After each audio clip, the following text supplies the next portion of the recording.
नमस्कार दोस्तों, जय माता दी। आप सबका स्वागत है अगली रामायण कथा में। तो आज से हम अरण्यकांड शुरू करने जा रहे हैं। अरण्यकांड रामायण में आप सबका स्वागत है। तो चलिए वीडियो शुरू करते हैं।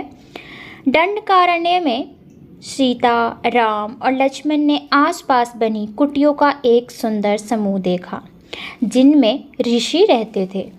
उसके आसपास का परिवेश फलों और फूलों के वृक्षों से भरा हुआ था और वहाँ मधुर स्वर में बोलते पक्षी थे और वैदिक मंत्रों का जाप गूंज रहा था, जिससे इस आश्रम को देखने वाले किसी भी व्यक्ति का मन पवित्र हो जाता था।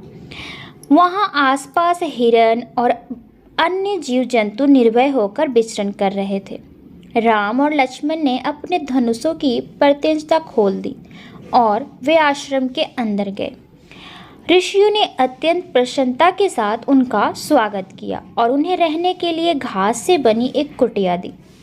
वहां पर रात व्यतीत करने के बाद सुबह के समय श्री राम ने ऋषियों से विदा ली और वे जंगल के ओर अधिक अंदर चले गए। सीता बीच में थी और लक्ष्मण उनके पीछे पीछे चल रहे थे। अचानक एक भीमकाय और भयानक राक्षस प्रकट हुआ, जिसने बाघ की रक्त रंजित खाल पहनी हुई थी और उसकी आंखें कोटोरों में धसी हुई थी। लंबे लंबे तीखे दांत थे, आड़ा तिरछा जबड़ा और बाहर को उभरी हुई गोल तोंद थी। उस राक्षस के हाथ में एक भाला था जिससे 3 शेरों, 4 बाघों, 2 भेड़ियों, 10 चित्तीदार हिरणों और 1 हाथी के खून टपकते से लटक रहे थे। वह स्वयं मृत्यु जैसा भयावह दिख रहा था। डरावनी गर्जना करता हुआ वह राक्षस सीता को पकड़ने के लिए क्रोध से आगे की ओर झपटा। शीघ्र ही थोड़ा पीछे हटकर राक्षस ने फिर से हुंकार भरी और बोला, मैं इस स्त्री को अपनी पत्नी बनाऊंगा और तुम दोनों का रक्तपान करूंगा। राम तेज स्वर में बोले, कोई अन्य व्यक्ति सीता का स्पर्श करे, यह मेरे लिए अपने पिता की मृत्यु से भी अधिक कष्टदायी है। लक्ष्मण तिरस्कार पूर्वक बोले, आप मात्र खड़े रहकर विलाप कैसे कर सकते हैं? अब आप मुझे देखो, क्योंकि मैं इस राक्षस का वध करके भरत के विरोध अपने अंदर भरे उस क्रोध को शांत करूंगा जिसे मैं इतने लंबे समय से मन में दबाए हुए हैं। तभी उस राक्षस ने पूछा, मेरे वन में प्रवेश करने वाले तुम कौन हो? श्री राम बोले, हम 2 क्षत्रिय हैं।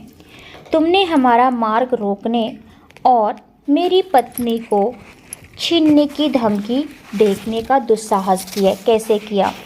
राक्षस बोला, मैं जौ और उनकी पत्नी सतहत का पुत्र विराध हूँ। मेरी घोर तपस्या से प्रसन्न होकर ब्रह्मा जी ने मुझे वरदान दिया है कि किसी भी अस्त्र शस्त्र से मेरा वध नहीं हो सकता। इसलिए मैं तुम्हें तत्काल यहाँ से भाग जाने की सलाह देता हूँ। यदि तुम इस सुंदर स्त्री को मेरे लिए छोड़कर यहाँ से भाग जाते हो तो मैं तुम्हें हानि नहीं पहुँचाऊँगा।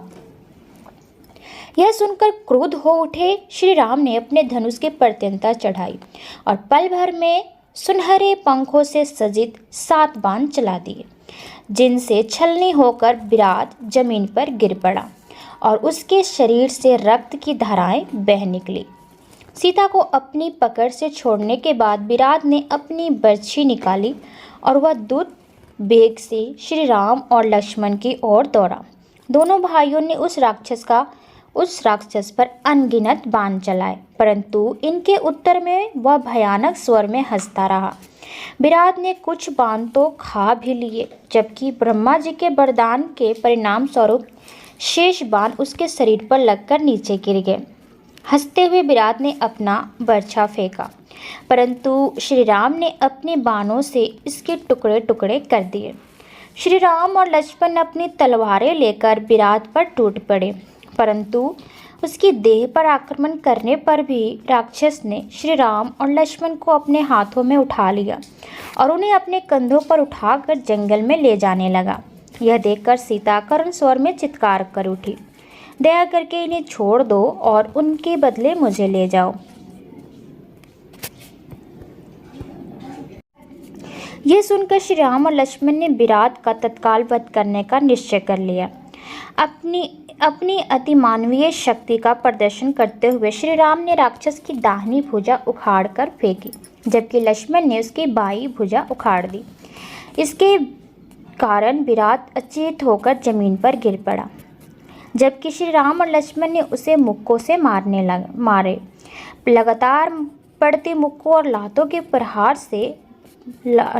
प्रहार के बावजूद वह राक्षस नहीं मरा।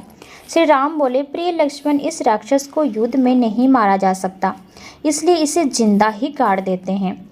जल्दी से एक बड़ा गड्ढा खोदो। इस बीच मैं इस पर नज़र रखता हूँ। जिस समय लक्ष्मण गड्ढा खोद रहे थे उसी समय विराट को होश आ गया और वह राम से बोला, अब मैं आपको पहचान गया।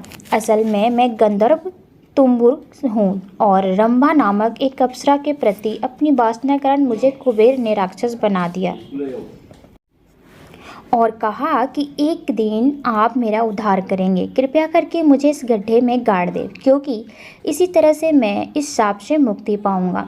इसके बाद आप सर्वभंग नामक एक महान ऋषि से मिलें जो यहाँ से लगभग 20 किलोमीटर दूर रहते हैं और वह आपको कुछ अत्यंत लाभकारी सलाह देंगे। लक्ष्मण निरंतर गड्ढा खोद रहे थे, जबकि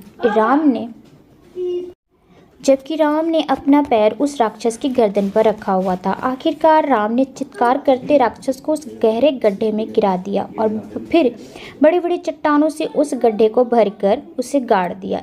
इस प्रकार तुम्बुर ने अपनी राक्षस देह का त्याग किया और कुबेर के शाप से मुक्त होकर स्वर्ग को चला गया।